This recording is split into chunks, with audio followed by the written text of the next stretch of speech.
O kaip padaryti taip, kad santykių pradžia, ta graži santykių pradžia virstų ateityje į stiprius, rimtus, ilgalaikius santykius. Yra kažkokia apgaulė jūsų gyvenime. Ir apgaulė, tokia gudri apgaulė. Galbūt čia jūs apgaudinėjat.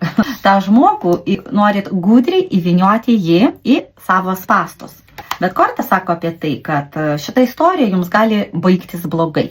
Užsibaigti aplamai, jeigu jūs nesugebėsite pasinaudoti visais įrankiais. Kaip suprantu, dabar santykių pradžia. Jums visata siunčia ženklą, kad santykiai taptų ilgalaikiai įstiprus, jūs dėl to viską galite padaryti. Bet kaip tai padaryti, jūs nežinot, kaip tais įrankiais naudotis. Nes tai yra, nežinot, nestovit kaip surišta. Jūs laiko irgi nežinioje. Jūs laukiat iš jo to atsakymą. Jūs galvojat, kad jūs žaidžiat savo žaidimą, bet jis irgi žaidžia su jumis savo žaidimą. Ne jūs viena žaidžiat šioje situacijoje.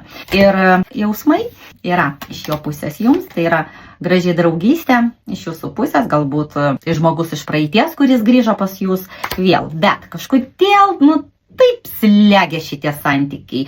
Taip jie lėtai einasi, taip jie kažkaip neskuba, nepakyla, nieks tarp jūsų nevyksta tokia aiškaus, tvirto, taip?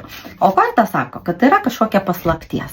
Jūs jau pradedat ją atpažinti, jūs jau suprantat, kame čia reikalas. Ir jūs jau kažką pradedat įtarti, kodėl jums nesiseka sukurti stabilių santykių su šituo vyru. O visa problema yra jame. O kas tai per paslaptis, rašykite man asmeninę žinutę ir mes užklausim tarą kortų, nes be asmeninės dėlionės jūs nieko nesužinosite. Tik asmeninė dėlionė gali jums atsakyti jūsų klausimą, kas tai per jo paslaptis. O aš kviečiu būtinai spauskit follow, tik taip išsaugosit šį dėlionę savo.